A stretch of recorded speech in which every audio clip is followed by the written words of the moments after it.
दोस्तों, रिया चक्रवर्ती का बचना अब नामुमकिन ही नहीं बल्कि असंभव हो चुका है, क्योंकि पहले पिठानी और फिर मिरांडा, फिर रिया का भाई शौविक और अब वो बोला है जो रिया का सबसे बड़ा राजदार है, वो दीपेश सावंत बोला है, जिसे रिया इसलिए लाई थी ताकि सुशांत पर निगरानी रखी जा सके, सुशांत पर काबू रखा जा सके। वही दीपेश एनसीबी की सख्ती से पूरी तरह टूट गया है और रिया की सारी पोल पट्टी खोलकर रख दी है। तो आप भी रिया चुड़ैल के इस राजदार दीपेश का ये कबूलनामा ज्यादा से ज्यादा लोगों तक जरूर पहुंचाएं। सुशांत के इंसाफ की मुहिम में हमारा साथ देने के लिए, हमारी ताकत बनने के लिए हमारे चैनल को सब्सक्राइब करें और अपना प्यार और सपोर्ट दिखाने के लिए इस खबर को ज्यादा से ज्यादा लाइक करें। तो वो दीपेश सावंत तोते की तरह बोला है दोस्तों, जो रिया को मालकिन कहता था। जी हाँ, दीपेश रिया को मालकिन कहता था, क्योंकि दीपेश भले ही सुशांत के घर पर काम करता था, सुशांत के पैसों से उसे सैलरी मिलती थी, दीपेश की रिपोर्टिंग सीधे रिया चक्रवर्ती को थी, दीपेश की जिम्मेदारी भी रिया को लेकर ही थी और सुशांत का नमक खाकर सावंत सुशांत के साथ ही नमक हरामी कर रहा था और सारी बातें दीपेश सावंत ने खुद कबूल कर ली हैं।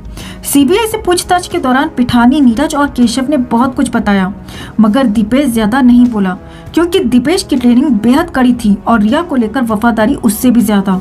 और शायद दीपेश को भी लगने लगा था दोस्तों कि जब रिया ही बच जाएगी तो उसका कोई कौन क्या बिगाड़ लेगा। मगर जब एनसीबी ने रिया के इस पूरे गैंग को घेर लिया, पूरे गैंग का पर्दाफाश कर दिया, तो सारे के सारे चूहे बिल से बाहर आने लगे। पहले मिरांडा, फिर शौविक और अब दीपेश सावंत, इन सभी के खिलाफ एनसीबी को बड़े सबूत और बड़े गवाह मिल गए हैं। पहले मिरांडा और शौविक को दबोचा, तो फिर दीपेश सावंत को भी एनसीबी ने अरेस्ट कर लिया और रिमांड पर लेकर शनिवार की पूरी रात पूछताछ हुई थी। अब दीपेश ने जून की 3 तारीखों पर क्या खुलासे किए वो भी आपको बताएंगे, लेकिन पहले ये देखिए कि ड्रग को लेकर दीपेश ने क्या क्या सच उगला। दीपेश सावंत अब बुरी तरह फंस चुका था, क्योंकि मिरांडा और शौविक रिया का नाम ले चुके थे और अब भी दीपेश अगर रिया को बचाता तो शायद खुद नहीं बच पाता, और इसीलिए दीपेश ने पहली बार अपनी मालकिन रिया का पूरा सच अपनी जुबान से उगल दिया। एनसीबी सूत्रों के मुताबिक दीपेश से सवाल किया गया कि तुम जो ड्रग लेकर आए वो किसके लिए लाए और किसके कहने पर लाए। जी हाँ, एनसीबी ने सीधा सीधा सवाल किया और दीपेश को भी सीधा जवाब देने की हिदायत दी। दीपेश ने बताया कि वो रिया चक्रवर्ती के लिए ड्रग लेकर आया था और दीपेश ने ये भी बताया दोस्तों कि रिया के ही कहने पर वो सामान लेकर आया। यानी एक और गवाह जिसने रिया के झूठ की पोल खोल दी और बता दिया कि इस पूरे गैंग की किंगपिन रिया चक्रवर्ती ही थी।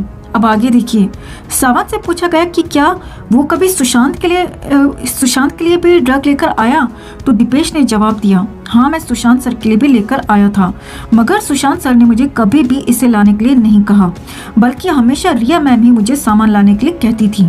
यानी एक और झूठ, रिया चक्रवर्ती जो कहती आ रही थी कि मैंने कभी कुछ नहीं लिया, मैंने कभी सुशांत के लिए भी नहीं मंगवाया, मगर अब दीपेश उसकी एक एक पोल खोलता जा रहा था। आगे देखिए, दीपेश सावंत ने बताया कि सुशांत सिंह राजपूत के घर पर ड्रग पार्टी आम बात हुआ करती थी और ये पार्टीज रिया ही ऑर्गेनाइज किया करती थी। दीपेश ने यह भी कहा कि कई बार इन पार्टीज को लेकर सुशांत और रिया में झगड़े होते थे। सुशांत सर इतनी पार्टीज नहीं करते थे, लेकिन रिया अक्सर यहाँ कहें कि हर वीकेंड में 2 बार सुशांत के घर पर ऐसी पार्टी ऑर्गेनाइज किया करती थी। दीपेश ने ये भी बड़ा खुलासा किया कि सुशांत के घर पर इन पार्टीज में बॉलीवुड के कई बड़े बड़े सेलेब्स भी आते थे, कई बड़े बड़े नाम, कई बड़े बड़े चेहरे इन पार्टीज की शान हुआ करते थे और इन पार्टीज को सुशांत की पार्टी नहीं बल्कि रिया चक्रवर्ती की पार्टी कहा जाता था। दीपेश ने बताया कि इन पार्टीज में सभी को अनलिमिटेड सामान दिया जाता था और इस पर कोई राशनिंग नहीं किया करते थे, जिसको जितनी लेनी है उतनी ले सकता था और महंगे से महंगा सामान, महंगे से महंगी ड्रग यहाँ पर रखी जाती थी। यानी खेल समझिए, सुशांत ऐसी पार्टीज को पसंद नहीं करते थे दोस्तों, लेकिन इसके बावजूद सुशांत के घर पर रिया चक्रवर्ती इन पार्टीज का आयोजन करती थी और बड़े बड़े फिल्मी नामों को बुलाती थी। सुशांत के पैसे से महंगी ड्रग खरीदकर उन्हें मजे करवाती थी। तो 5 साल में सुशांत सिंह राजपूत ने जो 70 करोड़ कमाए वो कहाँ चले गए, इसका अंदाजा अब साफ साफ लगाया जा सकता है, क्योंकि ऐसी किसी एक ही पार्टी में कम से कम 30 से 40 लाख का खर्च आता है। यानी रिया चक्रवर्ती 1 महीने में ही सुशांत के करीब 3 करोड़ रुपए ऐसी पार्टीज में उड़ा दिया करती थी दोस्तों। अब आगे देखिए, दीपेश ने और क्या खुलासे किए हैं। सूत्रों के मुताबिक सावंत ने बताया कि सुशांत के घर पर अक्सर झगड़ा भी होता था।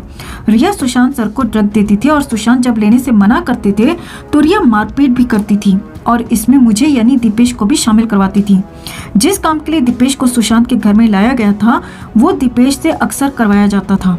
दीपेश ने खुद बताया कि उसने कई बार तब सुशांत सर को पकड़ा था जब रिया एसएसआर के साथ बदतमीजी कर रही होती थी।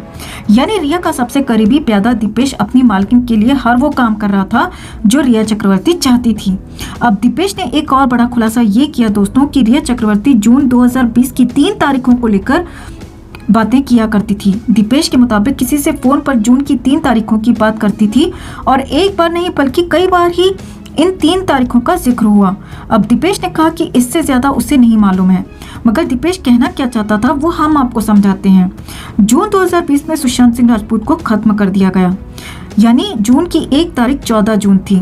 इसी जून महीने में सुशांत सिंह राजपूत का घर छोड़कर रिया चक्रवर्ती भी चली गई थी, यानी जून की दूसरी तारीख 8 जून थी। अब जून की तीसरी तारीख वो हो सकती है जिस दिन सुशांत को लेकर फाइनल फैसला लिया गया, सुशांत को लेकर फाइनल प्लान बनाया गया।